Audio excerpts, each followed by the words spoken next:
परम शांति बाबूजी, आपका स्वागत है।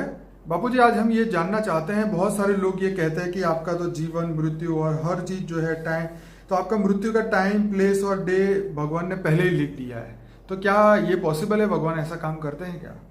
देखो, हिंदू शास्त्रों के हिसाब से भगवान तो नहीं लिखता, हाँ। मगर भाग्य देवी कहा जाता है। हाँ। भाग्य विधाता देवी, जो विधाता देवी, वो हर बच्चा जब पैदा होता है तो 7वें दिन पर वो भाग्य लिखने आती है। ऐसा हिंदू शास्त्रों में एक कहानी है, पूरी डिटेल में पढ़ लेना। तो वो उसका भाग्य लिखने आती है। तो एक्चुअली देखा जाए तो भाग्य तो बनता है थियरी ऑफ कर्म के हिसाब से देखा जाए तो भाग्य अपने आप आत्मा बनाती, कोई लिखने वाली नहीं होती। वो तो अब पहले हिंदू शास्त्रों में कहानी थी, पहले होगी, जैसे पहले एक प्रोसेस थी, प्रथा थी कि तुम्हारा भाग्य लिखा जाता था। पहले एक अलग अलग प्रोसेस थी, अभी सब प्रोसेस बदल गई है, सब ऑटोमेटिक चल रहा है सब कुछ। तो एक भाग्य विधाता देवी हर आत्मा का, जब बच्चा पैदा होता था उसका भाग्य लिखते थे। तो मगर भाग्य, हमारी एक थियरी ऑफ कर्म पे एक बहुत अच्छी वीडियो है, देख लेना, कि भाग्य आत्मा तो अपने कर्मों के हिसाब किताब से ही बनता है ना, और ये तो ऑटोमेटिक है ना, ऑटोमेटिक बनता है ना, उसमें किसी को लिखने की क्या जरूरत है? अगर देखा जाए तो किसी को लिखने की जरूरत है क्या? जैसे सुपर कंप्यूटर में सब कुछ एकदम सब कुछ रिकॉर्ड होता है ना, और रिकॉर्ड होता है तो उसका जवाब भी ऑटोमेटिक दिया जाता है ना आज की तारीख में। ऐसी तरह आत्मा में अनेक जन्मों की थियरी ऑफ कर्म रिकॉर्ड होती है, और अब अनेक जन्मों का कर्मों का हिसाब किताब रिकॉर्ड होने के कारण उसके आत्मा में हर कोई रिकॉर्ड होता है। और आत्मा में जन्म मरण के चक्र में जब आत्मा आती है तो उसको कहाँ जन्म लेना, कहाँ जन्म नहीं लेना, क्या करना, क्या भाग्य बनेगा, समय संचित कर्म भी बन जाते हैं, कुछ कर्म संचित कर्म जाते हैं, कुछ इस जन्म में भाग्य के हिसाब से तुम्हें कर्म भाग्य देते हैं, कई बार नहीं मिलते हैं, कई जन्मों तक संचित कर्म बन जाते हैं, कई 100 जन्म तक संचित कर्म बन के पड़े रहते हैं। तो ये सब भाग्य आत्मा अपने आप ही बनाती है। लोग ये मानते हैं कि लोग, भगवान ने तो हमारे भाग्य में ये लिख दिया तो अब ये हुआ ही हुआ, मतलब होगा ही होगा, या मतलब ऐसी चीजें जो है वो भगवान के ऊपर डाल के अपना कर्म को अच्छी तरीके से नहीं कर पाते, सब कुछ भगवान के सिर पे डाल देते हैं। भगवान ने जो किया वो ठीक है, या जो करेंगे वो अच्छा करेंगे, अपना खुद का एफर्ट नहीं लगाते, अपनी खुद की बुद्धि, पावर, शक्ति, ऐसा सोचते हैं कि जो भगवान ने लिखा होगा हो जाएगा, आपने क्या करना है। तो ये चीजें देखो ऐसा है, जब आत्मा बहुत, आज कलयुग में तमो प्रधान बन गई है ना, सत्युग त्रेता द्वापर कलयुग, तो आत्मा जब तमो प्रधान बन जाती है तो उसके अंदर थियरी ऑफ कर्म सोचने की, मतलब ज्ञान नहीं है उसके अंदर। ज्ञान नहीं है तो ये कह देता है भगवान ऊपर बैठे बैठे सब कुछ देख रहा है, सब कुछ चला रहा है, सब कुछ ये कर रहा है। जब ये ब्रह्मांड का मालिक निराकार जो होता है, पर ब्रह्म परमेश्वर, क्या इनके धरती वाले के मनुष्यों को बीच में इंटरफियर करेगा? वो तो इंटरफियर नहीं करता, हर आत्मा फ्री विल है। गीता में भी कहा है मन मना भव। जब मन मना भव, आत्मा जो कर्म करती है वही भोगती है, तो वो इंटरफियर कहाँ करता है? न ब्रह्मा भी इंटरफियर करता है, न विष्णु भी इंटरफियर करता है, त्रिदेव भी, ब्रह्मा विष्णु शंकर जो है वो भी इंटरफियर नहीं करते। तो बाबूजी, लोग ये भी कहते हैं कि परमात्मा हमें ठीक कर देगा, परमात्मा हमें ठीक कर देगा, क्या ये पॉसिबल है? परमात्मा क्या आपके हर प्रॉब्लम सॉल्व करने आया है? आप क्या कहते हैं इसमें? देखो, तुम जो देवी देवताओं की पूजा करते हो, वो देवी देवता तुम्हें मदद कर सकते हैं, ठीक है, मगर आजकल तो मैंने बोला ना, पहले तो देवी देवताओं के थ्रू मिलता था, वायु देवता, जल देवता, अग्नि देवता, 33 कोटि देवता थे ना सूक्ष्म में, स्वर्गलोक में, भूलोक, भूपुरलोक, स्वर्गलोक, तो ऊपर से भी, इससे ऊपर महालोक, जनलोक, तपलोक, फिर ब्रह्मापुरी, विष्णुपुरी, शिवपुरी, परमधाम, ये सभी से नीचे की जो आत्माएं थे, ब्रह्मापुरी से नीचे की जो लोक में आत्माएं रहती थी, वो आत्माएं आकर जो उनकी पूजा करते थे, जैसे कोई कुल देवी है या कोई ग्राम की देवी है, तो उनकी पूजा करते थे, वो देवियां आके हेल्प करती थी। असुरों को मारने के लिए ऊपर की देवियां आती थी सब, और ये हेल्प करती थी, मगर वो भाग्य विधाता नहीं थी देवियां, तुम्हारा भाग्य नहीं बनाती थी, ना तुम्हारा भाग्य बदल देती थी, वो तो टेम्पररी तुम्हें हेल्प कर दिया, कोई असुर से बचा लिया, तो ये टेम्पररी हेल्प, तुम उसकी पूजा करते हो इसलिए मिलता था। मगर अब तो आज देवी देवता भी मनुष्य बन गए हैं। तो बाबूजी, मृत्यु का टाइम, प्लेस और डे क्या फिक्स है? पहले फिक्स होता था।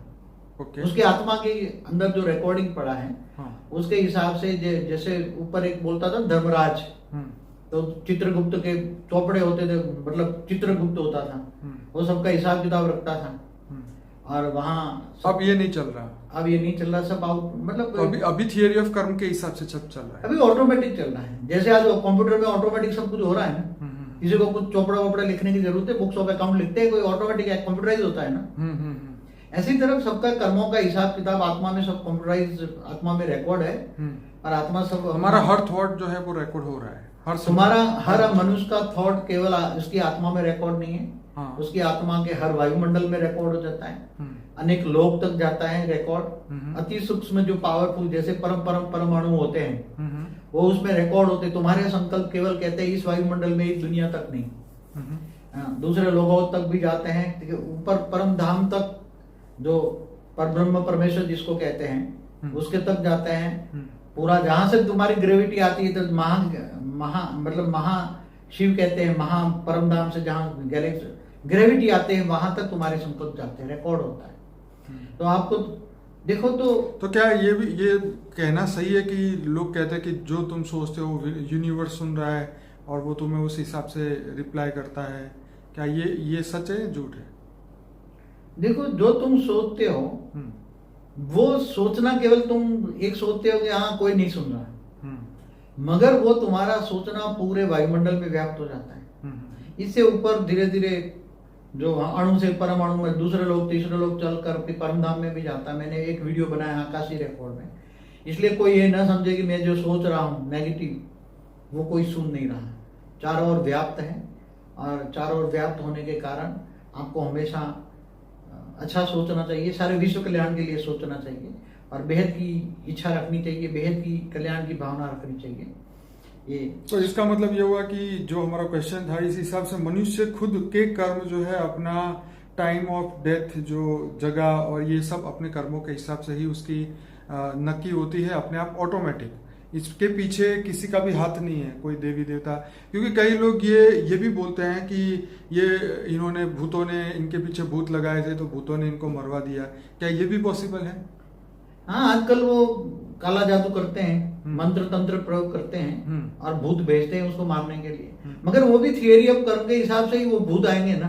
ओके। अगर वो पावरफुल आत्मा है और उसके पास आत्मस्वरूप की अनुभूति है, वो ऑलमाइटी से कनेक्शन योग लगाता है, तो उसको ओरा में परम शांति भरी है, तो परम शांति के वाइब्रेशन चाहे 1000 भूत आता है उसके सामने, तो परम शांति के वाइब्रेशन लाखों वाइब्रेशन निकलेंगे आत्मस्वरूप में स्थित होगा तो। और वो ऑलमाइटी ऑथोरिटी को मानता है, ऊंचे देव परम धाम में, बेहद की कला के परम धाम में ऑलमाइटी ऑथोरिटी का याद करता है, उसको ज्ञानी है, बेहद का ज्ञानी है, तो वो बेहद की पावर उसमें आती है। तो चाहे भूत प्रेत कुछ नहीं कर सकते, भूत प्रेत तो कमजोर आत्माओं को निशाना बनाते हैं, जो बहुत कमजोर आत्मा है, जिसका ओरा ब्लैक है, जिसका ओरा परम व्हाइट है, लाइट एकदम व्हाइट लाइट है, उसके ओरे में परम तत्व है और परम शांति के वाइब्रेशन फैलाता है, परम शांति का मंत्र जपता है, तो उसको कोई दुनिया की कोई ताकत, उसको कोई भी भूत प्रेत कुछ भी नहीं कर सकता। इसलिए हमेशा हम कहते हैं कि आत्मस्वरूप बनो, और आत्मस्वरूप बन के ऑलमाइटी ऑथोरिटी, वो तुम्हारा ग्रेट ग्रेट ग्रैंडफादर है, रिश्ता जोड़ो, ग्रेट ग्रेट ग्रैंडफादर से रिश्ता जोड़ोगे तो इतनी पावर आएगी, ऊंचे परम धाम में निराकार से पावर लो, इतनी पावर आएगी कि आत्मा, तुम जो आत्मा तमो प्रधान बन गए हो, तो तुम्हारे आत्मा में पावर आने से विक्रम विनाश हो जाएंगे, और तुम्हारा कारण शरीर सूक्ष्म शरीर भी चार्ज हो जाएगा, और धीरे धीरे स्थूल शरीर भी आगे चलकर चार्ज हो जाएगा, आत्मा की कर्मातीत अवस्था हो जाएगी, और एक दिन तुम वेग से वेग स्वरूप धारण कर लोगे और लोगों को बहुत सुख दे सकते हो, परम शांति के वाइब्रेशन फैलाकर परम शांति दे सकते हो, सबको दे सकते हो। बाबू जी, एक हमारा यही वीडियो के जो क्वेश्चन के रिलेटेड ही एक और क्वेश्चन था, जैसे पहले के लोग जो है वो अपने मृत्यु का समय, अपना टाइम और अपनी जगह खुद तय करते थे, मैं फलाने दिन जो है ये शरीर छोड़ूंगा इस जगह पे इस समय पे।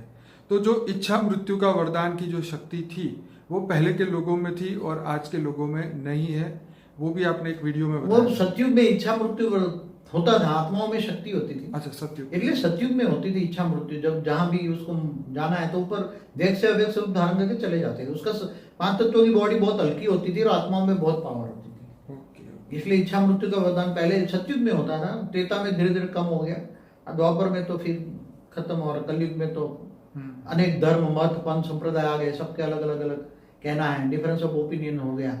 चलिए, बहुत बढ़िया बापूजी, आपने बहुत अच्छे जवाब दिए, और मैं सभी श्रोताओं को कहूँगा, बापूजी का एक अनस्पोकन ट्रूथ बाय बापूजी का प्लेलिस्ट है, जो ये वीडियो खत्म होगा उसमें आपको 3 ऑप्शन मिलेंगे, उसमें से वो लिंक भी दी हुई है, जिसमें 130 से ज़्यादा वीडियोस है, वो आप जरूर से क्लिक करके देखिए अलग अलग टॉपिक पे।